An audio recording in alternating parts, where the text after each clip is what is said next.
Coucou Nadège, je suis contente de te retrouver aujourd'hui et je voulais qu'on parle des gens sensibles, des atypiques sensibles ou des hypersensibles. Alors toi, je sais que ton créneau, ce sont les atypiques sensibles. Tu vas nous expliquer ce que sont pour toi les atypiques sensibles. Et moi, ma question, c'était comment savoir si on est quelqu'un d'hypersensible? Parce que si je me prends moi, je vais facilement pleurer devant la télé. Mais voilà, est-ce que je vais me cataloguer de sensible, d'hypersensible, etc.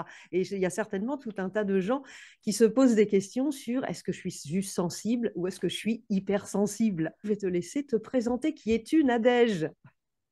Alors, qui je suis? Bonjour, et je suis ravie de te retrouver ici.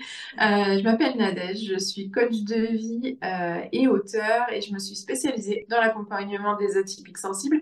Alors, qu'est-ce que je mets derrière atypiques sensibles? Justement, des personnes qui vont avoir des choses à régler avec leurs émotions, peut-être un débordement, peut-être que les émotions, elles ne s'expriment pas. Parce que ça arrive aussi, quand il y a trop, et ben on fait en sorte qu'il n'y ait plus de façon à cadenasser les choses et puis à maîtriser. Derrière le mot atypique, tout simplement, j'y mets des personnes qui vont avoir un haut potentiel, un trouble 10, un TSA, tout ce qui va venir au niveau neuro, changer la donne.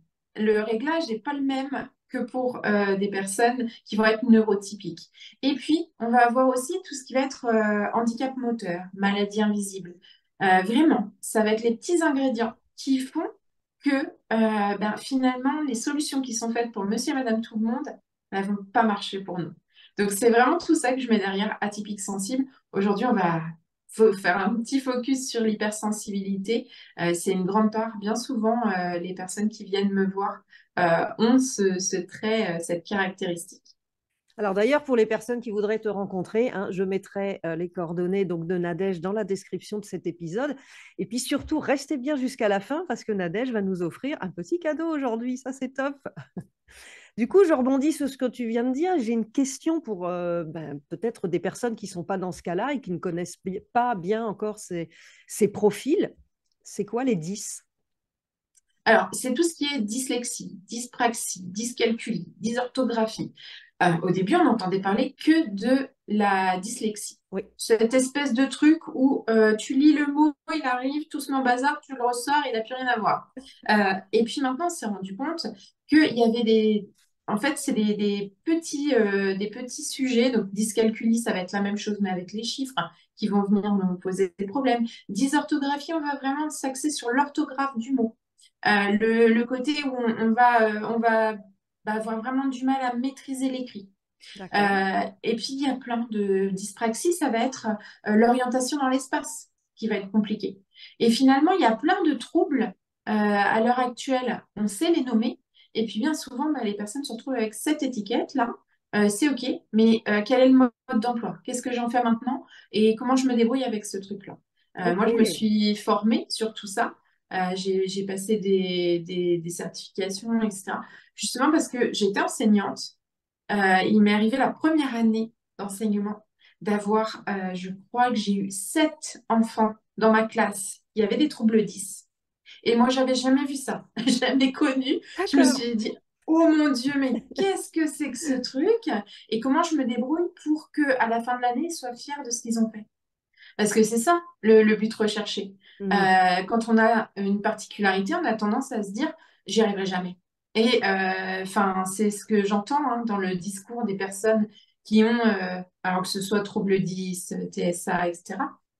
Le discours, si on m'a dit, non, mais de toute façon, t'es nul, t'y arriveras jamais.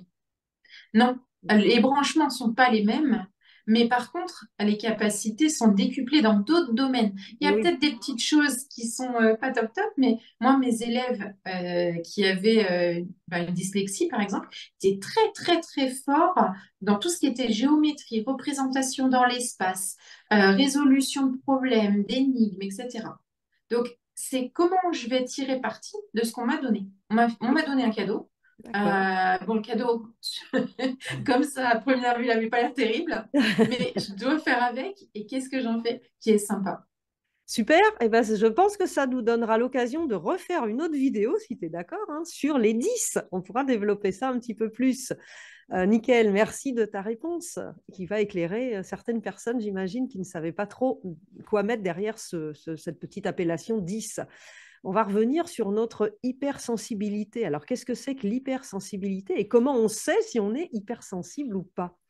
Oui, alors déjà, il y a une chose, mais parce que moi, ça me hérisse le poil, c'est que c'est pas une maladie, Non. l'hypersensibilité. Et dans beaucoup de présentations, on nous amène ça comme une tare, un fardeau, une maladie. Non, c'est une caractéristique. C'est comme on aurait les yeux bleus, les yeux marrons, les cheveux blonds, les cheveux roux. À un moment donné, c'est juste une caractéristique qui fait partie de nous. L'hypersensibilité, elle peut couvrir différents domaines. C'est pour ça que tous les hypersensibles ne se ressemblent pas. Il y a des D'accord. personnes qui vont être hypersensibles au niveau émotionnel. Oui. Et en fait, c'est pas vraiment que on est soit l'un soit l'autre. C'est un peu comme des jauges. On a rempli plus au niveau hypersensibilité émotionnelle, donc c'est celle-là qui va se voir. Donc on va avoir un peu cet effet quand je suis joyeux, je suis hyper joyeux. Quand je suis triste, je suis hyper triste. Quand je suis stressée, je suis hyper stressée. Et il y a vraiment ce côté-là. En fait, c'est ce qu'on appelle en général, d'un point de vue extérieur, une personne qui est trop non, mais elle est trop heureuse, non, mais elle est trop extrême, non, mais ça va pas, non, mais c'est trop démonstratif. Il y a vraiment ce côté-là qui ressort. Donc là, déjà, ça peut être un petit signe. On a une hypersensibilité qui peut être aussi située au niveau des sens. Moi, c'est beaucoup celle-là qui m'a alertée. Parce que j'ai besoin de lunettes de soleil dès que le ciel est clair. Donc, c'est pas forcément qu'il y a du soleil. Je peux être en hiver avec mes lunettes parce que le ciel, il est blanc et c'est la cata, j'arrive pas à ouvrir les yeux. Donc, Ouais, je sais ce que voilà. c'est. Ouais, ouais, moi aussi, je suis photophobique et très sensible à la lumière, même en plein hiver. Ouais. Au niveau des sons, j'ai Oui. aussi, mon mari me dit, je pourrais être oreille d'or sur un sous-marin. Parce que ça le fait marrer. Mais enfin, faut supporter au quotidien, c'est-à-dire que j'entends tous les bruits. Là, si j'ai une multiprise qui est branchée, qui fait un petit là, ça m'énerve. Enfin, tout. Et du coup, c'est parfois très fatigant. C'est Ouais, surtout là parce que ça me réveille, parce que et j'ai cette sensibilité au niveau du toucher tactile qui fait d'accord. que les bouchons dans mes oreilles, c'est même pas possible 5 minutes. Ah ouais. Ça me donc voilà. En fait, il faut que je compose. Donc oui, on a mis des fenêtres phoniques, on a des rideaux en plus des doubles rideaux phoniques, et c'est une adaptation, tout est possible. Quand on a adapté son environnement à son hypersensibilité, ben, ça ne nous pose pas de problème. On est OK. Par contre, quand on va à l'extérieur, Et c'est là oui. qu'on se dit, le magasin, là, c'est bien beau, leur musique, le monsieur qui parle Ah, dans le micro et ah tout, mon Dieu. pas possible. Ouais.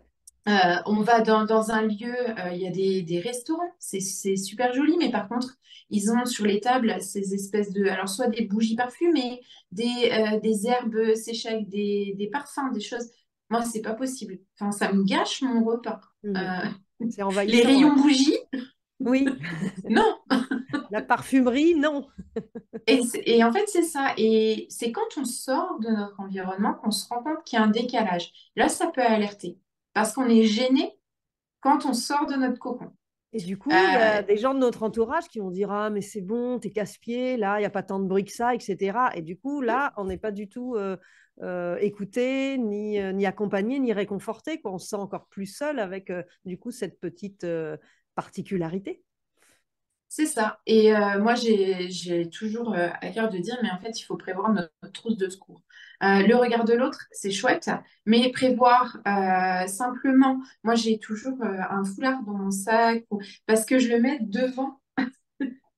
C'est pour les odeurs, en fait. Et D'accord. en fait, il a une odeur que moi, je tolère, qui est OK avec moi. Et j'ai besoin de mettre ce foulard. J'ai mes lunettes de soleil. Je Mhm. vais avoir toujours quand même des bouchons d'oreilles que je peux garder 5 minutes Ouais. au cas où vraiment c'est trop, trop fort.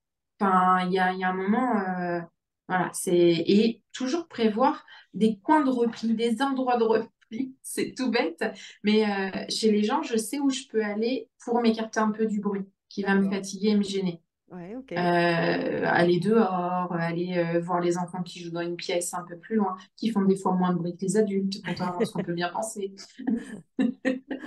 Et puis du coup, il y a une troisième catégorie d'hypersensibles dont on parle très très peu. C'est l'hypersensibilité cognitive. C'est en fait que le cerveau, là, il a comme une espèce de filtre, de maillage, qui fait qu'il y a plus ou moins d'infos qui nous arrivent. Chez les hypersensibles, le maillage, il est élargi. Il y a plus de choses qui passent. Il y a plus Il d'infos y a plus d'infos qui qui arrivent. arrivent, d'accord? Donc, c'est aussi l'explication du pourquoi il y a plus de créativité. Parce que tu as plus de données, donc tu as plus de solutions innovantes qui arrivent. D'accord. Mais tu sais pas trop d'où. Parce qu'il y a plein d'infos qui passent. Et puis du coup, c'est cette histoire de... tu as l'impression que la solution, c'est magique, elle arrive et tu sais pas l'expliquer. Et ça, c'est chez beaucoup d'hypersensibles un truc Waouh. qui est hyper gênant parce que dans toute logique scolaire, les mathématiques, on te dit explique ta démarche. En sciences, on te dit explique ton protocole. Et là, tu es là, oh mon Dieu, mais j'en sais rien. En fait, moi, J'ai le on m'a donné résultat, le mais problème, je... j'ai le résultat. Je peux sais par où, je sais pas. Et Ouais, ça, d'accord. c'est une hypersensibilité, mais elle a son revers. Il y Hmm. a le côté où c'est plus créatif, mais il y a le côté où ça va attiser plus de peur. Parce que plus d'informations, plus de panels de possibilités, on se sent un peu perdu, on ne sait pas trop où on va. Dans le plus de possibilités, il y a aussi plus de possibilités où on va se casser la figure, où on ne sait pas trop ce que ça va donner. Donc, il y a la naissance de beaucoup plus de peur et beaucoup plus de stress. Et ce qui peut expliquer qu'on se sente hypersensible au niveau peut-être émotionnel, mais bah, que c'est alimenté par un truc qu'on ne comprend pas.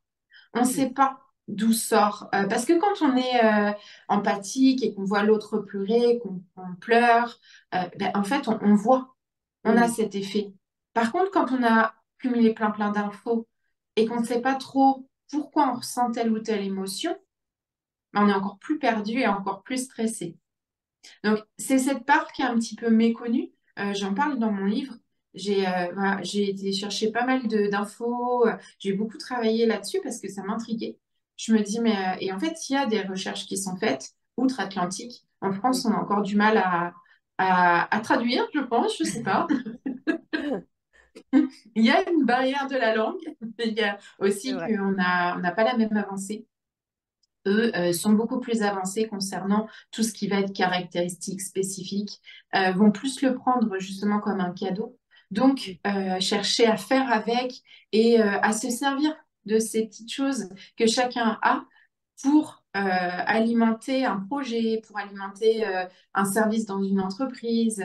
Il y a beaucoup on parlait tout à l'heure des troubles 10, mais il y a beaucoup de 10 qui sont recrutés spécialement pour des postes aux États-Unis. À la limite, ça fait partie de la fiche de poste. Et Carrément. moi, je trouve ça extraordinaire. Mais oui, Euh, parce que là, on va s'occuper effectivement, prendre en compte leurs compétences et donc les mettre en avant. Et pour l'entreprise, c'est bien. Et pour la personne, c'est hyper valorisant d'utiliser sa super compétence, son super pouvoir. et c'est ça, ouais. Et voilà. Enfin, si jamais on se reconnaît dans l'une de ces caractéristiques, il y a un petit test de Hélène Aron. Alors, j'ai son livre là. Ok, alors Je je ne vais sais les pas s'il va être. récapituler. Ouais, d'accord. Hypersensible. Ok, super. Il y a ce livre-là où dedans, il y a pas mal d'infos. Il y en a beaucoup, beaucoup. C'est-à-dire que si on n'a pas peur de lire, ça va. Sinon, voilà. Et elle a proposé un petit test. Moi, j'en ai proposé un autre dans le livre que j'ai écrit. D'accord. Tout simplement Super. parce que justement, elle propose un test qui correspond à des hypersensibles qui vont pas forcément avoir une atypie à coller. Moi, j'avais besoin que ça puisse être un test qui permette d'avoir une atypie à coller à l'hypersensibilité et de savoir quand même répondre. Alors, est-ce que tu peux Euh, expliquer ce que c'est qu'avoir une atypie accolée à l'hypersensibilité? C'est-à-dire que moi, typiquement, j'ai le haut potentiel et l'hypersensibilité, ce qui D'accord. donne pas le même mélange que quand tu as l'hypersensibilité seulement qui se promène là. Il y a des D'accord. réactions que je vais avoir qui vont pas être les mêmes. Ok, Et quand tu as... pardon, tu peux être bah, donc hypersensible sans être HPI. exactement. Tu peux être D'accord. seulement Seulement juste hypersensible. hypersensible. Tu as juste un petit cadeau, alors qu'il y en a qui en ont un grand. Et il y en a qui ont... Alors, aux États-Unis, ils appellent ça double gift. c'est qu'ils vont avoir deux particularités. Par exemple, quelqu'un peut avoir un TSA, un haut potentiel, et une hypersensibilité, tu vois. Et finalement, c'est ça, c'est qu'il peut venir se coller des choses qui troublent la détection de la caractéristique. D'accord. Quelqu'un qui va être au potentiel, il va être déjà beaucoup dans la réflexion. L'hypersensibilité cognitive, elle va passer à la trappe. On va pas Mhm. forcément la voir Mhm. parce que c'est déjà un fonctionnement qui est là quand on est au potentiel. Ouais, je Donc comprends. là, c'est intéressant parce que finalement, bah, quand on a plusieurs cadeaux, la détection devient un petit peu plus compliquée. Ok, donc pour récapituler, on a trois sortes d'hypersensibilité, hein, si j'ai bien compris. Un, l'hypersensibilité émotionnelle. Deux, l'hypersensibilité des sens. Et trois, l'hypersensibilité cognitive. C'est ça? Ouais. Qui Ok. sont présentes à plus ou moins haute dose. Mhm. Des fois, il y en a une qui est supérieure, et puis des fois, il y en a deux. Et voilà. Et c'est une façon aussi d'aller déjà faire un premier bilan avec soi-même, se poser avec ça et se dire, est-ce que ça me parle? Est-ce que c'est quelque chose que je ressens? Ok, Voilà. mais les personnes hypersensibles n'ont pas forcément les trois. On peut être hypersensible au sens et pas de manière émotionnelle ou cognitive. On est d'accord?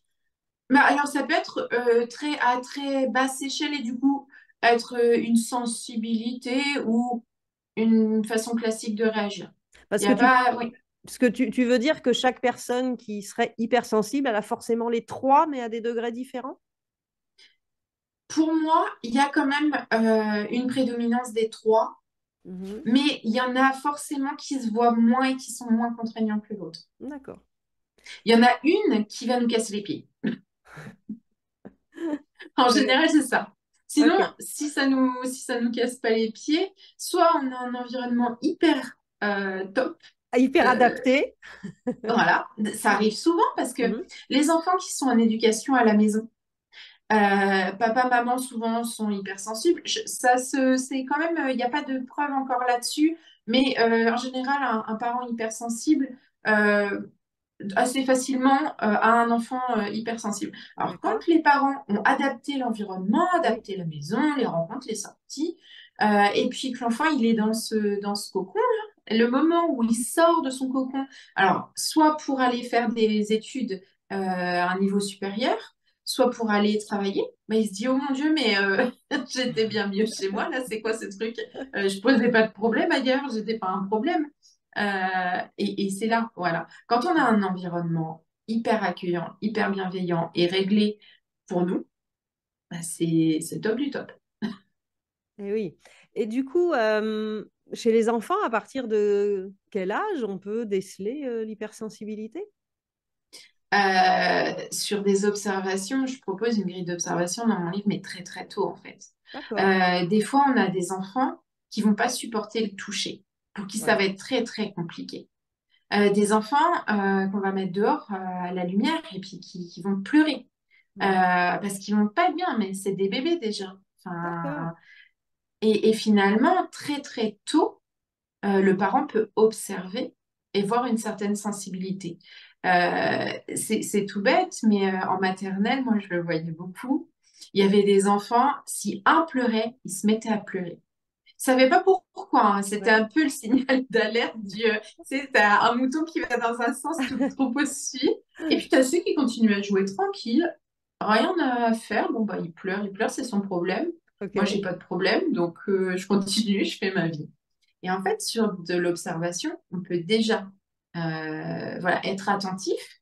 Pourquoi? Pas pour coller une étiquette à son enfant, mais pour lui proposer un environnement qui soit adapté à ses Mhm. besoins. Mhm. Et c'est là où c'est hyper important, et moi j'y tiens vraiment. On va pas passer un test de QI parce qu'on veut afficher son QI sur la porte d'entrée, on s'en fiche, quoi. C'est pas le principe, on va pas l'encadrer. Non, c'est pour avoir un mode d'emploi et pour vivre au mieux et pouvoir adapter son environnement de façon cohérente. Et Et oui. l'hypersensibilité, c'est ça, hein. Que notre enfant soit hypersensible, en soi, ça pose pas forcément de problème. Par contre, si à un moment donné, il a des réactions qui viennent entacher ses relations sociales, qui viennent l'empêcher d'apprendre, il y a des enfants qui vont être très, très perturbés par les bruits à l'extérieur. Donc, dans une situation de classe, ça va être très compliqué quand les autres vont être autorisés à bouger, à aller chercher un livre, à peut-être faire un jeu en attendant que notre enfant termine. Il va être dans l'incapacité de terminer son Et oui, travail. et oui. Et quand on le voit, on peut le rassurer en lui disant, mais écoute, voilà, on va essayer de trouver quelque chose qui te rassure, qui te permette de créer ta bulle. Voilà, et c'est vraiment le principe. Et moi, je suis une combattante du OK, l'étiquette, c'est bien, mais pourquoi faire? Oui, c'est ça. Il n'y a pas besoin d'aller consulter si tout va bien. C'est à partir du moment où il y a un truc qui nous gêne, qu'il faut voir soit un psy, même son médecin généraliste. L'hypersensibilité, attention, c'est aussi quelque chose qui est encore très méconnu dans le domaine médical. Mm. Moi, j'ai une maman récemment qui est venue me voir en me disant, non, mais j'ai déménagé, la psy de ma fille me disait qu'elle était hypersensible, on a changé de psy, elle me dit que ça n'existe pas. Ah ouais. Voilà. Faut aussi savoir en tant que parent et même en tant que personne, là où on en est, c'est l'importance de lire, de se renseigner, Mm. de découvrir les choses par soi-même. Le corps médical n'a pas forcément toutes les formations du monde. Eh oui.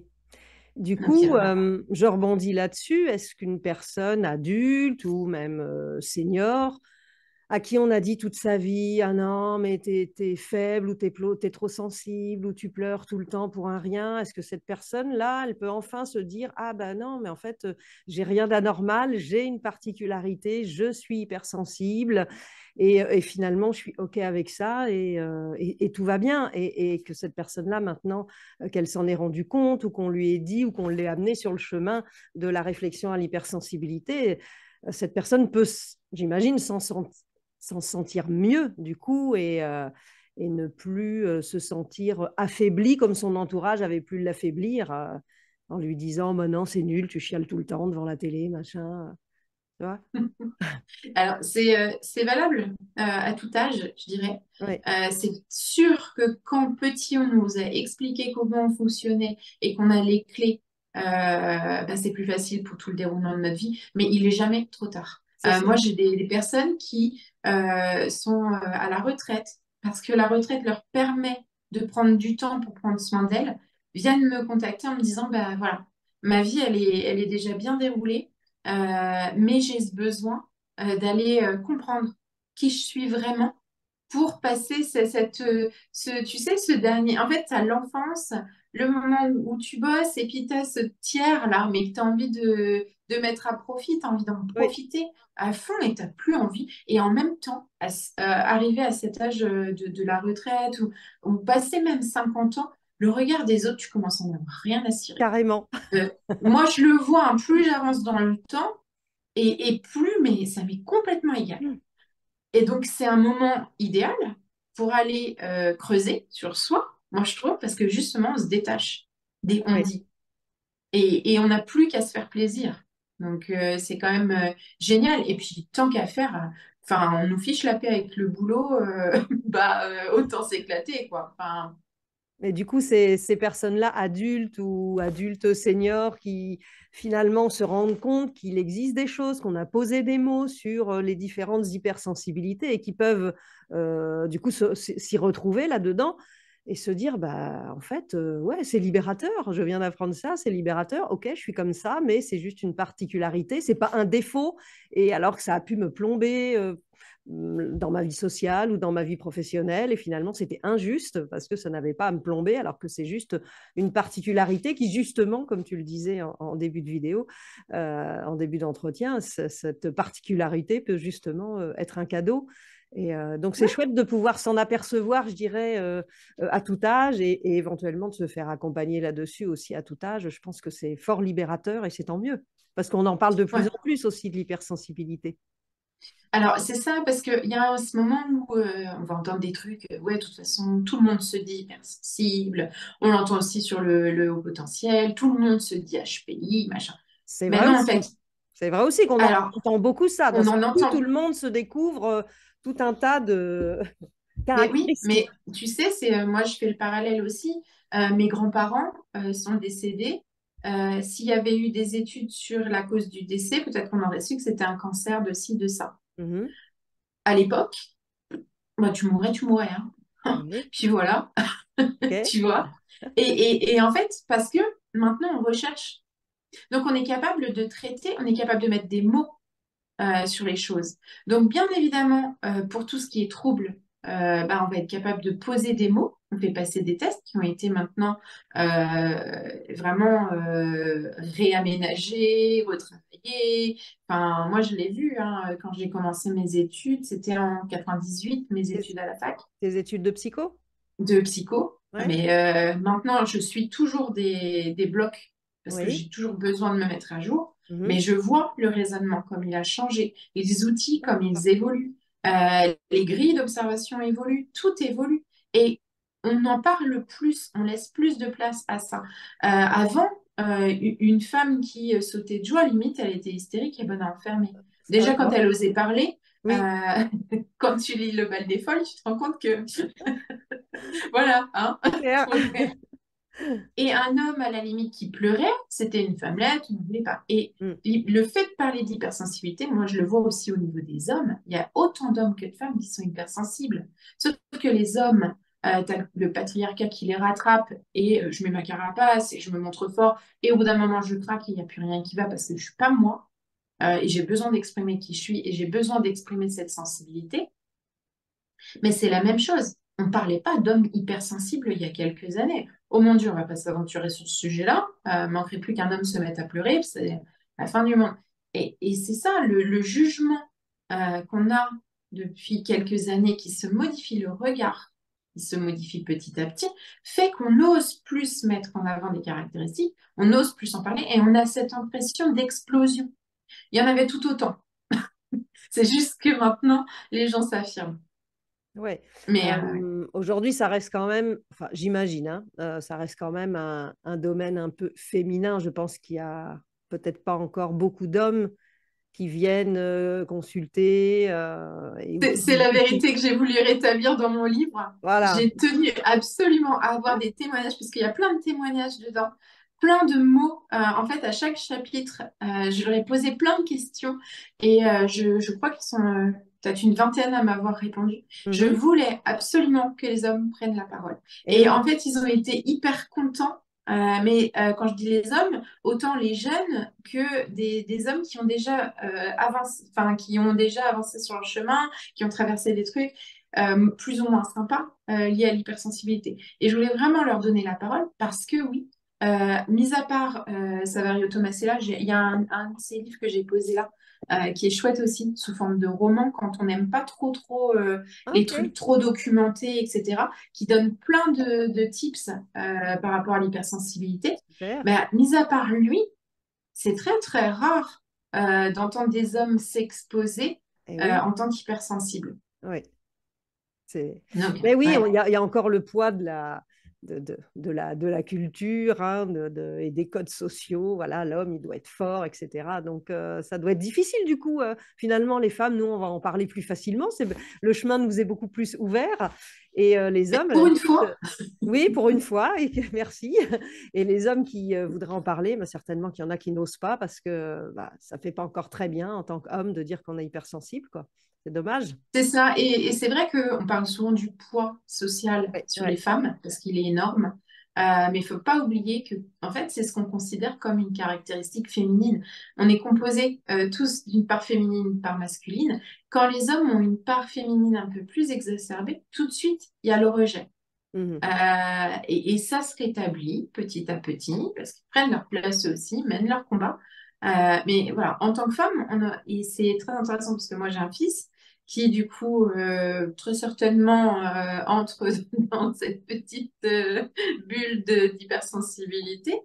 Et moi, depuis le début, je me suis dit, ok, il y a des réactions qui font que je me dis, il y a l'hypersensibilité qui est là. Qu'est-ce que je peux mettre en place, lui, pour qu'il se sente bien avec ça en tant qu'homme? Et Mhm. quand on est une femme avec son propre vécu, c'est pas si facile de se projeter sur qu'est-ce que je fais avec mon enfant qui est un garçon, comment lui va pouvoir exprimer ses émotions, à quel point je peux expliquer la normalité qu'est l'hypersensibilité, parce que c'est une normalité, mais lui expliquer aussi que dans sa vie, ça peut ne pas être compris. Eh oui. Ah, ça ne doit Et pas être voilà, évident, effectivement, ouais. et c'est un travail, mais c'est hyper riche aussi. Bien Parce sûr. que moi, la première fois que je l'ai entendu dire, bah non, mais en fait, les larmes, ça coule, c'est comme ça, hein, enfin, c'est normal. Je me suis Excellent. dit, bah en fait, voilà, on a tout gagné. Ouais. Pour lui, voilà, pleurer, c'est une réaction physiologique, c'est normal, on pleure si on a envie de pleurer, et on n'est pas obligé de ravaler ses larmes, comme on dit. Parce que c'est beaucoup ça qui est demandé. C'est, voilà. Tu fais un peu d'air, tu souffles, C'est ça. et puis tu passes à autre chose. C'est ça. Merci pour le partage des livres, hein. Je mettrai aussi les titres en description de cet épisode. Bah, écoute, Nadège, merci. C'était super pour toutes ces explications. Si tu as une conclusion, eh ben, je te laisse la dérouler si tu veux bien. Qu'est-ce que tu voudrais Ça dire en marche. conclusion de cet épisode? Ben, déjà qu'il y a certainement des questions auxquelles j'ai pas répondu, parce qu'il y a beaucoup, beaucoup de questions qu'on me pose. Je les ai regroupées dans un e-book que je Voilà, te mets à disposition. le C'est ça le bonus, le petit cadeau. cadeau. Allez, je te laisse parler Je du les ai bonus. regroupées, toutes ces questions qu'on me pose très souvent, que ce soit en séance ou quand on m'invite sur des podcasts, des chaînes YouTube, etc. Il y a 24 questions que j'ai regroupées dans un e-book et je pense qui aideront beaucoup de personnes à s'en poser moins pour le coup. Donc, je te le mets à disposition Oui, en avant-première. Voilà, le lien sera dans la description. oui. C'est le petit cadeau que j'avais envie de faire pour te remercier de m'avoir invité pour cet échange. C'est riche toujours, mais il y a énormément de choses à dire sur Oui. l'hypersensibilité. Eh ben, Voilà, donc on en fera d'autres. j'avais envie de te poser ça. Merci beaucoup. On en fera d'autres, des épisodes, Oh, hein, si tu es d'accord.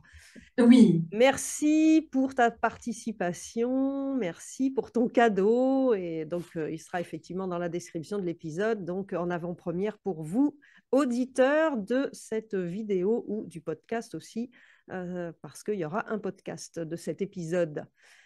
Merci Nadège, une belle journée à toi et je te dis à bientôt. merci. À très bientôt.